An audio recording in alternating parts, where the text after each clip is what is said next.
If someone is screaming in my face and I punch them and knock them unconscious, they're not screaming at me anymore. Did I just create peace by punching this person in the face? As absurd as that example is, this is how our society tries to create peace. Mass incarceration, if we just lock up all the criminals, then we'll have peace. If all the Black Lives Matter protesters would just shut up, then we'll have peace. But in reality, in a world where violence has become so normalized, peace is a messy process because it requires justice, and justice is loud.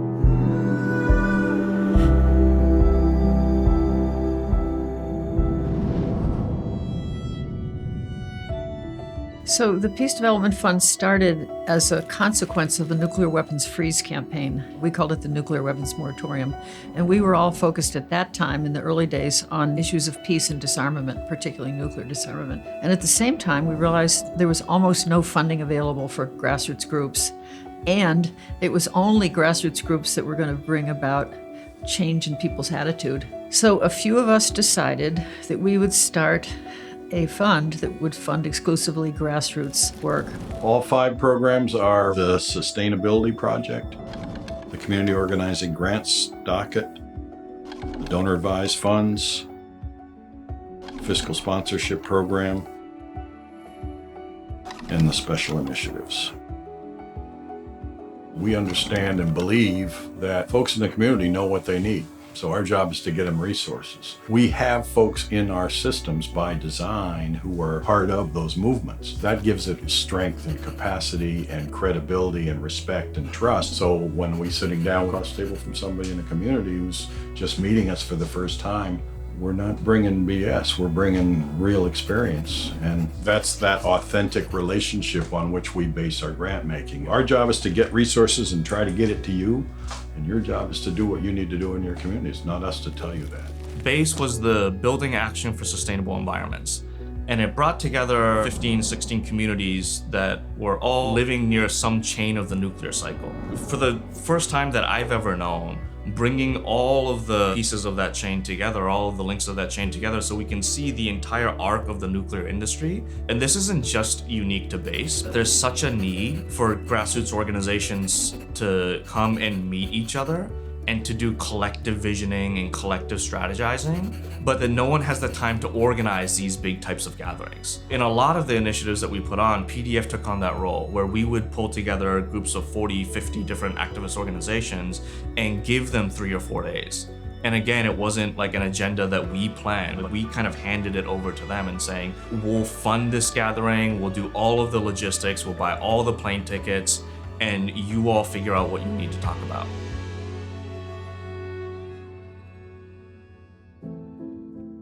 All these people were coming together and bringing a bunch of organizers into a room that were willing and committed to figuring out how are we able to support each other? How are we able to address our cultural differences? Having people on the board was a very important issue. To have the representation that we needed to understand what was happening in the indigenous world and the issues that we needed to address from a grassroots perspective to ensure that we were being able to fund the communities at the level that we were.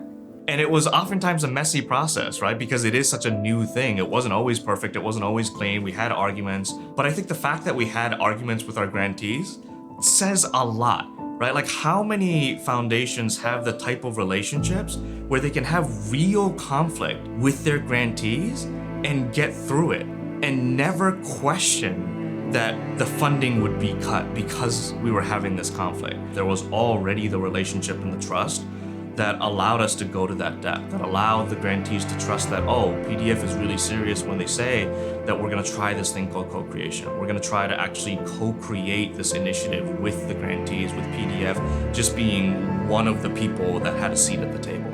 And how could we build a movement that would allow us to see the movement as a whole rather than individual movements going on in individual communities? How do we build a movement that is sustainable?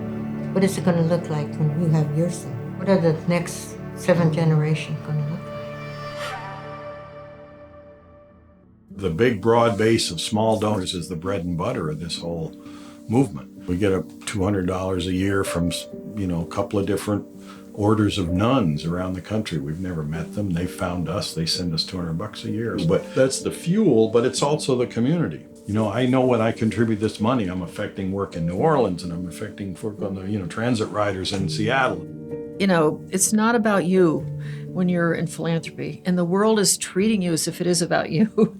It is all about them and your ability to see what's happening, what's authentic, and where the money can be the catalyst. Those are skills, and PDF has those skills. That is why Peace Development Fund is always focused on supporting the organizations that are loud, noisy, makes people uncomfortable, and challenges the normalization of violence. In order for us to get to justice, we need to support grassroots organizers who are not scared to bring conflict to the surface, to bring tension to the surface, and raise a ruckus, but all in the name of creating real peace. PDF is not an endowed foundation. We're not sitting on a huge piece of money, spending it down over these 40 years. The PDF has had to raise every cent that we've given away, and the fact that we've been able to do that for 40 years and people are still supporting the organization says a lot about its ability to adapt. Right now, we're getting ready to celebrate 40 years. What an honor.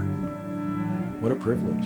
I got friends in prison, and I got friends that have been killed for doing this work. I may be a straight up white guy, but I live in that world. I found my way into that world. And in that world, your struggle's my struggle.